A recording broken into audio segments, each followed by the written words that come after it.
Gentlemen need swords.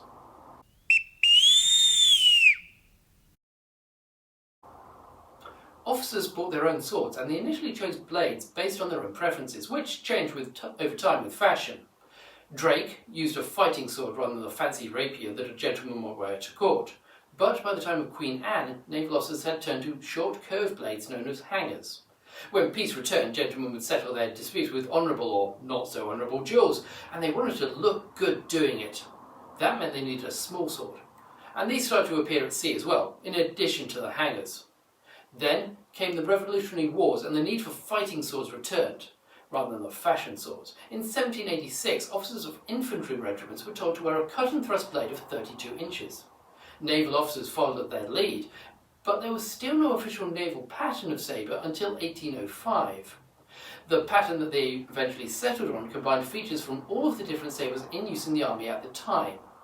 They took the infantry blade, they took the lion's head pommel from the grenadiers, they took the stirrup guard and langets from the light cavalry, and then they added a fouled anchor to the guard to make the whole thing look a bit more nautical.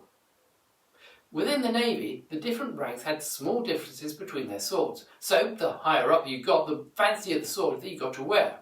Most senior officers had an ivory grip and pommel. Lieutenants got a black grip and pommel. Warrant officers and midshipmen, who wore swords, not dirks, had a black grip with a simpler stepped pommel. They changed the hilt in 1827 to a solid half bowl for better hand protection. Then in 1847 they changed the blade. At this point the Admiralty decided that they were done, and the sword has remained basically the same ever since. The swords that naval officers wore might have been almost the same as their land-based colleagues, but the way they wore them was different. Naval officers wear their swords on long slings rather than hung from the belt. This strange arrangement means that it will drag on the ground unless it's being held. There is a hook so that you can hook it onto your belt, but this is only supposed to be used when you need your hands for something else. This strange arrangement is often said to come as a result of the mutinies of 1797. These happened during the Revolutionary Wars with France, and the unrest first broke out at Spithead, off the coast near Portsmouth. The men wanted better pay, or just to get paid, and they wanted better conditions. The Admiralty eventually agreed, and they went back to work. Seeing the success of the Spithead mutiny, the sailors at the Nore in the Thames estuary also mutinied. They had the same complaints as the sailors at Spithead, but this time the mutiny took on a much more violent political tone. They blockaded the Thames and called themselves a floating republic, alluding to the bloody reign of terror going on in France. So, how does this relate to officers dragging their swords around? Well, the story is that the officers at the Nore gave their word as commissioned officers that there would be a royal pardon, like the one given to the men at Spithead. There wasn't. The ringleaders swung from the yardarm. The king then heard about this and said that as they had dishonoured themselves, they should drag their swords around as a sign of their dishonour. It is a good story, but that's all it is. There are paintings from before the mutinies showing officers with their swords hanging from slings, so it cannot be to do with the Nore.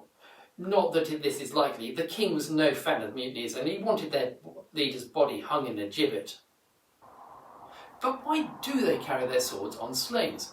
There is no reason given in the regulations, but the most likely explanation is that sword slings came about as a purely practical measure, such as to prevent it getting in the way when you're sitting in the thwarts of a small boat. It might be a good arrangement for boat work, but during the Victorian period, the Navy spent a lot of time fighting ashore, which did not suit this strange arrangement at all.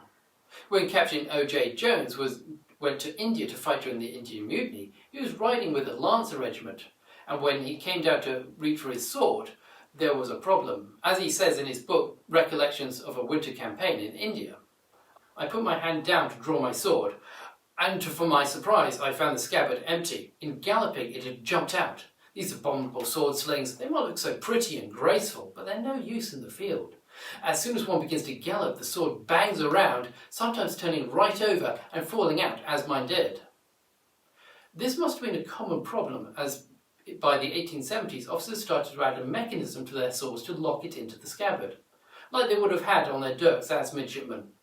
By 1880, it became the standard.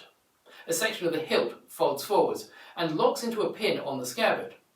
It still might not have been enough to fall it out if you're bouncing around on a horse, but it was certainly better than nothing and would have saved a few from a stiff bill for replacing swords that would have otherwise been sent down to Davy Jones's locker.